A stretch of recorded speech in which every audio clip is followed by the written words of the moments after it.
Major Mohammad Ali Shah, ये शेख हसीना और उनकी पार्टी तो पहले से ही टारगेट पर है मोहम्मद यूनुस के, क्योंकि उनको पता है कि शेख हसीना की पार्टी का अभी भी बड़ा बेस है और इसीलिए आवामी लीग को बैन करवा दिया मोहम्मद यूनुस ने। लेकिन अब मंशा ये है कि बचे खुचे जो कार्यकर्ता हैं उनको भी टारगेट पर लिया जाए और इसीलिए जो टारगेट किलिंग के आरोप शेख हसीना लगा रही हैं, आपको सही दिखते हो?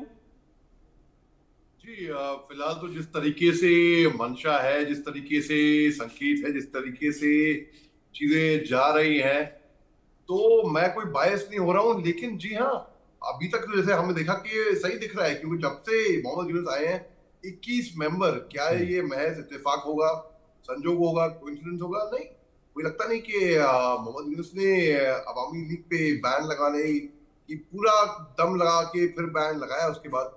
और 21 मेंबर ही नहीं, अभी ये तो अरेस्ट चलता आ रहा था और लोगों के जेल के अंदर अवामी लीग के मेंबर्स के साथ टॉर्चर होता आ रहा था, और ये तक खबरें आ रही थी कि जहर दे रहे हैं और बदसलूकी कर रहे हैं। अभी हाल ही में क्या हुआ, अवामी लीग के लीडर अली असगर का जब ये अरेस्ट हुआ, तब इंटेंसिफाई हुआ ये पूरा कंसर्न, पूरा मामला और इंटेंसिफाई हुआ। और इस पे जब सामने आया कि भाई ऐसा हो रहा है, तो अवामी लीग, ये देखिए, ये कोई भी कहीं पे भी अगर डेमोक्रेसी हो तो one has to be fair and square. आपको ऑपोजिशन का भी आदर सम्मान रिस्पेक्ट करना होगा डेमोक्रेसी में।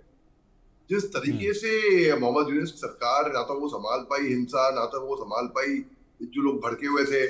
अब आयरॉनिकल बात ये है कि जिस युवा पीढ़ी ने की वजह से, उनके प्रोटेस्ट की वजह से शेख हसीना को बांग्लादेश छोड़ना पड़ा मजबूरन, बिना रिजाइन करे, उसी युवा पीढ़ी की वजह से वही भारी पड़ रहे हैं आज की तारीख में मोहम्मद यूनुस साहब पे। और मोहम्मद यूनुस साहब को as adviser, as chief adviser वहां पे इसलिए नियुक्त किया गया था शायद क्योंकि वो नोबेल लॉरिएट थे।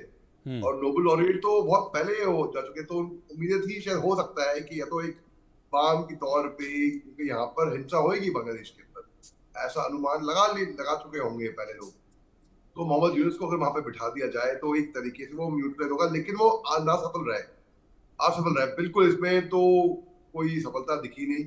तो जी हाँ, अब तक जो अवामी लीग के इल्जाम है, जिस तरीके से चीजें गई हैं बांग्लादेश के अंदर, वो लॉजिकल दिख रहे हैं, वो ऐसा नहीं दिख रहे, आउट ऑफ कॉन्टेक्स्ट नहीं दिख रहे हैं। ठीक है मेजर शाह, क्या ये चीजें बांग्लादेश में और अनरेस्ट पैदा करेंगी? क्योंकि एक अनरेस्ट तो है ही आवामी लीग में, हमने देखा, और आवामी लीग की जो शेख हसीना है वो लगातार बाहर से पार्टी को संबोधित करती हैं, जोश भरने की कोशिश करती है। बीएनपी भी अब विरोध में उतर आई है। बीएनपी भी सीधे तौर पर यह आरोप लगाती है कि भाई ये इंटेंशन इनकी ठीक नहीं है और जिस वक्त को इन्होंने चुना है उस वक्त में तो चुनाव हो ही नहीं सकते। तो क्या आपको लगता है कि ये एक अनरेस्ट पैदा करेगा यूनुस के खिलाफ? ऐसा कर पाने में कामयाब रहेंगे वो? नहीं, यूनुस के अगेंस्ट एक बड़ा आंदोलन। देखिए, अवामी लीग शेख हसीना की कुछ इमीडिएट मांगे हैं अवामी लीग की, और ये फेयर मुझे दिख रही है, बिल्कुल जायज दिख रही है। पहला है कि मैं चाह बताऊंगा आपको, पहला है कि इमीडिएट नेशनल एक्शन होना चाहिए, जो कि जुडिशियल इंक्वायरी कमीशन, जो कि प्रिजन में डेथ्स हुई हैं, जो 21 मौतें हुई हैं, वो कैसे हुई हैं, पूरी इंक्वायरी इसके ऊपर बिठाई जाए, पहली बात। दूसरी बात, इंडिपेंडेंट इन्वेस्टिगेशन टीम्स जो कि सुपरवाइज होंगी प्राइम मिनिस्टर ऑफिस से ही, और कहीं और से नहीं। तो बिल्कुल जैसे कि एसआईटी होती है ना, वैसे ही इंडिपेंडेंट इन्वेस्टिगेशन टीम बिठाई जाए इसके ऊपर, ये इन्वेस्टिगेट करने के लिए जेलों का मामला, कि 21 डेथ के अलावा बाकी लोग भी जो जिंदा है वहां पे, उनके साथ क्या सलूक किया जा गया, खाना पीना कैसा गया, टॉर्चर किया गया, जहर दिया गया, क्या हुआ उनका। तीसरी है इंटरनेशनल ह्यूमन राइट्स ऑब्जर्वर्स, कि वो मॉनिटर करें डिटेंशन और प्रिवेंट करें आगे जाके किसी के साथ कोई बदसलूकी ना हो। तो जो इंटरनेशनल ह्यूमन राइट्स ऑब्जर्वर्स हैं, जो कि बिल्कुल एक्टिविस्ट फॉरेन आ जाते हैं, वो आके इसको मॉनिटर करें सिचुएशन को, तो क्योंकि अवामी लीग के कई सारे नेता अभी जेल के अंदर हैं, कि उनके साथ बदसलूकी ना हो, तो वो मॉनिटर करें। फिर उन्होंने चौथी डिमांड है, वो रिमूवल के यूनिस लिंक ऑपरेटिव्स हैं, वो के की स्टेट इंस्टीट्यूशन से वो उनको हटाए जाए। मोहम्मद यूनुस से जो भी लिंक्ड है ऑपरेटिव्स, जो कि निर्णय लेते हैं, जो डिसीजन लेते हैं, लीडरशिप रोल्स में है, उनको वहां से हटाया जाए, क्योंकि वो बायस होंगे, ऐसा उनका कहना है। और अगर ये चारों डिमांड नहीं मिली उनको, तो जी हाँ, तो मुझे लगता है जैसे आपने बोला कि अनरेस्ट बांग्लादेश के अंदर हो सकता है। लेकिन अगर वो इन चारों कम से कम इन चार डिमांड्स को एड्रेस कर दे कहीं ना कहीं, तो शायद अनरेस्ट ना हो बांग्लादेश में और वो अनरेस्ट से बच जाए। लेकिन अगर नहीं हुआ वो एड्रेस, और क्योंकि अगर आग जब लगती है नहीं, लेकिन चिंगारी, फिर सवाल यहीं से खड़ा हो जाता है ना कि अगर अगर किसी भी चीज को एड्रेस करने का इरादा होता तो वो अब तक दिख जाता। जिन लोगों ने गुरुदेव रविन्द्रनाथ टैगोर के घर में तोड़फोड़ की थी, ये हाथ भले ही जमातियों के थे, कट्टरपंथियों के थे, लेकिन मैं सीधा कह रहा हूं कि इसके पीछे दिमाग मोहम्मद यूनुस का ही था। मोहम्मद यूनुस चाहते ही नहीं है कि कोई भी महापुरुष या उनसे जुड़ी जो लिगेसी है वो बांग्लादेश में रहे। मुझे लगता है वो चाहते हैं कि बस एक महापुरुष रहे और उसका नाम मोहम्मद यूनुस हो, बस, और कोई नहीं। सबकी याद मिटा देना चाहते हैं।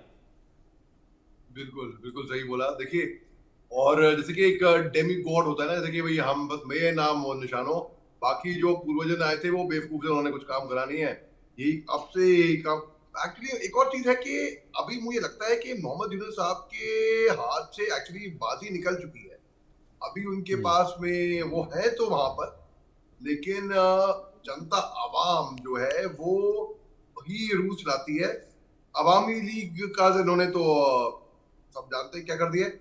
और एक और चीज है, जो अवामी लीग है वो कहती है कि इनका असल मकसद, इसके पीछे जो रिप्रेशन किया है जेलों में और जो जिस तरीके से सलूक किया है, जो 21 मौतें हुई हैं, इसका मेन मकसद है ताकि प्रिवेंट करें, ताकि रोकें ये इलेक्टोरल रेजिस्टेंस, ताकि इलेक्शन, जैसे कि हमारे पहले प्रवक्ता ने मेरे से पहले कहा, अगर ऐसा चलता रहा तो वहां पे इलेक्शन कैसे होंगे बांग्लादेश के अंदर।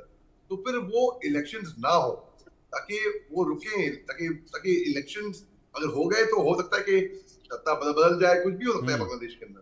तो वही रेजिस्टेंस के लिए, उसको फेलिसिटेट करने के लिए रिटर्न जो एंटी लिबरेशन फोर्सेस हैं, जो उनको वहां पर फेलिसिटेट करने के लिए ये पावर में आए हैं, ये हुआ है। और जो क्राइसिस है वो पार्टी शेख हसीना की क्या अभी सपोर्ट है, जो है वो ये है कि वो उनकी कमिटमेंट है जस्टिस, न्याय लाने के लिए, जो टेरर नेटवर्क है उसको डिसमेंटल करेंगी, और जो प्रोटेक्टिंग बांग्लादेश की जो डेमोक्रेटिक वैल्यूज हैं उनकी हिफाजत करेंगी।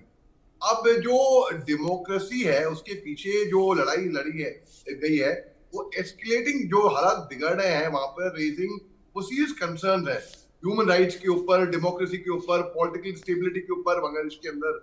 अब जो इंटरनेशनल इंटरवेंशन है और जो लीगल अकाउंटेबिलिटी है, वो स्ट्रॉन्गर, वो ग्रो स्ट्रॉन्गर करता है एक्टिविस्ट, वो वो न्याय चाहते हैं, इंसाफ चाहते हैं, ताकि जो एलिजेड रिप्रेशन हुआ है ताकि वो रुक जाए बेसिकली, ताकि बदसलूकी दोबारा ना हो, और वो अभी यहाँ पर ताकि फेयर एंड स्क्वायर हो एक डेमोक्रेसी के अंदर, बेसिकली वो ये चाहते हैं।